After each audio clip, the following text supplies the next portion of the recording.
What's up, guys? Welcome back to more revenge stories, where people get exactly what they deserve. Hope you're all doing awesome today, and let's just get right into it, friends. 14 people, including me, walk out in protest. I run day-to-day operations for a decent-sized company. We have a president who runs the company in-house. He can be tedious, overwhelming, and an all-around prick sometimes. Other times, he can be cool as can be. This was one of the times he was an overbearing, micromanaging douchebag. As shop foreman, I take my job seriously with morale. If my guys aren't happy, good product isn't produced. If good product isn't produced, customers aren't happy. Looking towards quality control, it doesn't help when guys are overworked, underpaid, and underappreciated.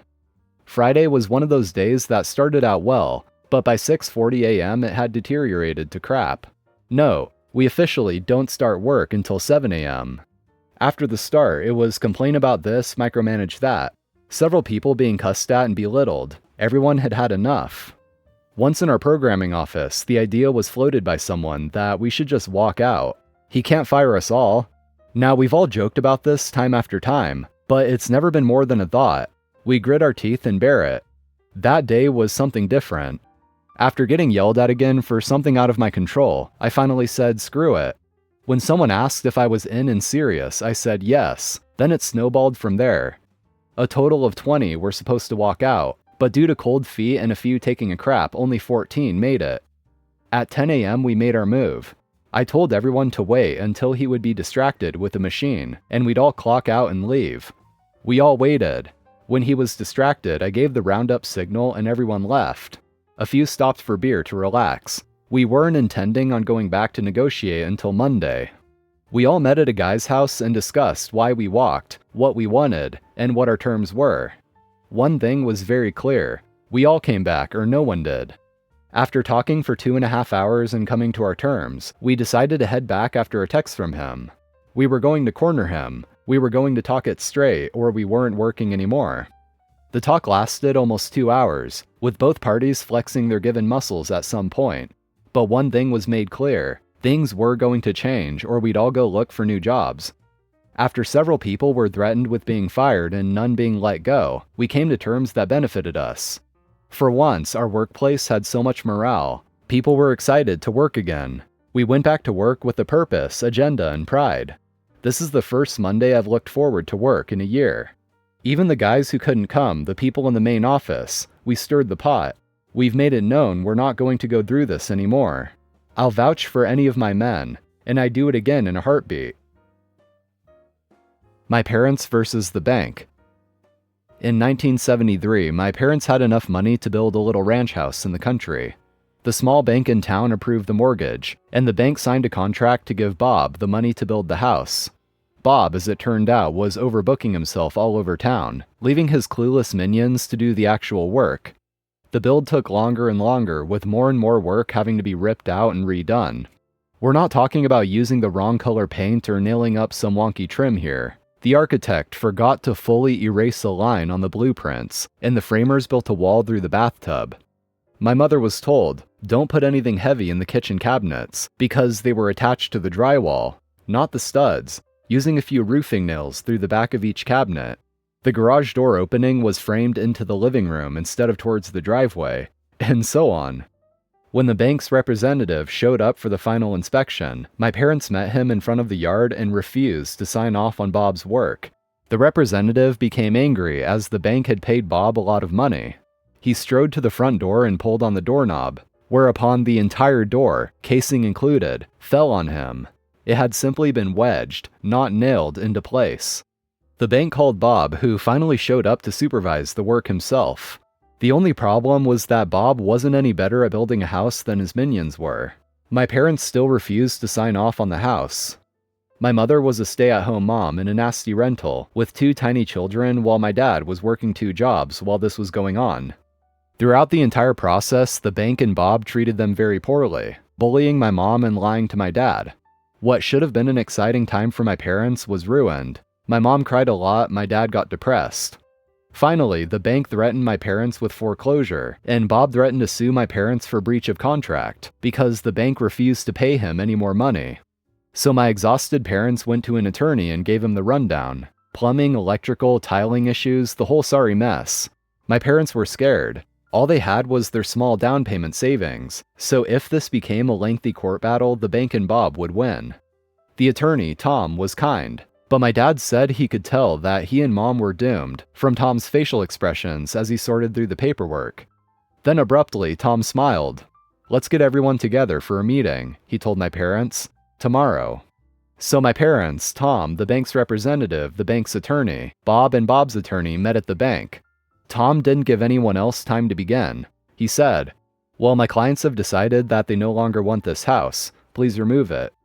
Everyone else starts to laugh. "Remove it? Have you lost your mind?" Tom, in a sweeping theatrical gesture, placed a deed on the table. "My clients own the land the house is sitting on outright. They no longer want the house. Get the house off my client's land." Bob's attorney stared at the deed, and then turned and stared at Bob. "You built a house on land you don't own?" Bob nodded. The bank's attorney started yelling at the bank's representative. "You didn't finance the land the house is on?" The representative stammered. No?" Tom said firmly, "As I said, gentlemen, you're trespassing on my client's land. I expect the house to be removed and the land returned to its original state, at once." My dad said he'll remember the blank looks everyone on the other side of the table passed to one another for his whole life. Sure, the bank could foreclose on a house that wouldn't exist by the end of the week, with no way to recoup the money. They didn't even own the land it was on. Bob was out the 50% he paid out of pocket, plus he was on the hook for tearing down the house and removing it. On top of that, the bank would undoubtedly want him to repay the initial 50% they'd given him. Could they have gone after my parents? Sure. A foreclosure would have meant bad credit for my parents moving forward. They might lose their down payment. But to sign off on the house in its condition at that time would have meant thousands and thousands of dollars in cash to replace and repair everything from the roof to the basement before the house could be safely lived in. The bank knew my parents didn't have that kind of money. They're the ones who approved the mortgage. Suddenly, my parents were good people. It was all such a misunderstanding, and the bank and Bob couldn't do enough for them. The house was brought in line with the original blueprints and specifications immediately, at no extra cost to my parents, but at considerable cost to Bob. My parents signed the mortgage. Bob got the rest of his money and just about broke even on the build. The bank's representative was fired. And Tom, attorney extraordinaire, got a stinging tale of triumph to recall to fellow attorneys for the rest of his life. Before you question this tale, please remember that 1973 was 50 years ago. Banks did things differently back then. Smaller rural banks in particular were not run the same way the bigger city banks were. There were far fewer federal regulations, and in a smaller community, people didn't always follow them anyway. I'm pretty sure they don't always follow them now. Yes, they built a wall through the bathtub. No, I'm not making that up. I even left out how a plumber left his lunch bag on a partially built kitchen cabinet, but the cabinet maker didn't feel it was his job to move the bag, so he left it there and built the rest of the cabinet around it.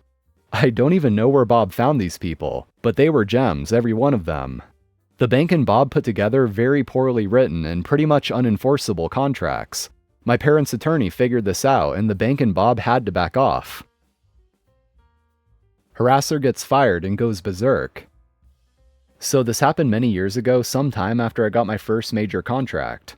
My shop had to expand quickly to meet the needs of the contract, so I hired several people based more on qualifications than personality.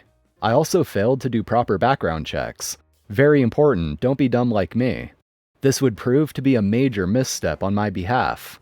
I hired a couple of older gentlemen who had shoes older than me. Great group of guys for the most part.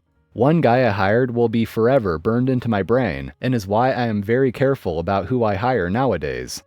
The guy named Doug, yeah, Doug can bite one, came to me with over 20 years of experience, and every certification needed for the job. Doug told me he was let go of his previous job because of downsizing. I didn't care what the reason was, I needed people. I hired Doug, and at first, he was great. He didn't start showing his true colors until about a month after being hired. The first thing was him being caught in the men's room pleasuring himself. He also never closed the stall door, claiming he was claustrophobic. The next day, he was rubbing his pants while looking at a Victoria's Secret catalog. I told him to cut it out, but enter the wrench. During this time, a union stepped in and my shop unionized. We eventually came to terms on a lot of stuff, but at first it was very rough. They felt that I was being unfair to Doug. I backed off and Doug got worse. He started walking around touching some of the mechanics. Eventually the union and I came to an agreement that Doug has got to go. We sat him down and I handed him his last check. What was to follow I was shocked about and will never forget. Doug pulled his pants down and told us all to suck it. His language was far worse, I just can't bring myself to type that. He walked out with his pants down, yelling at everyone. Enter his revenge. The next day he entered the employee parking lot and took a crowbar to every car. When one of the guys went out to confront him, he pulled out a plastic gun. We all thought the gun was real and called the police. He finished smashing every windshield and drove off. Back then I didn't have security cameras, so thankfully one of the guys recorded him. The police caught up with him and arrested him. He got a bunch of charges that I can't remember half of them, but I know he was charged with vandalism and threatening with a firearm. Now, if I were to run a background check on him before hiring him, I would have found out that he was on the sex offender list and had a record. And though background checks are often vague, if they had anything at all, I would have known not to hire this guy. After that day, I installed security cameras, and I started performing background checks. Don't be dumb like me. Edit. Just want to add why Doug wasn't terminated for the bathroom incident. It was a he said, she said argument. It did lead to his dismissal eventually. He claimed that the stall was too cramped and that he was wiping. The other part of the problem is the person who caught him is known to over-exaggerate stuff. Whether or not it actually happened is still up for debate all these years later. That dude is absolutely unhinged, and OP was definitely not prepared for it either. Not only did he not run a background check, but he didn't even have cameras in the parking lot either. So it was pretty fortunate that someone was able to record proof that it was Doug that did that. So maybe you could call this revenge, but I guess it's more like Doug just got what was coming to him. Alright, that's it for today guys, thank you for watching as always. Make sure to leave a like if you enjoyed, and subscribe for more. So take care, I'll see you all next time.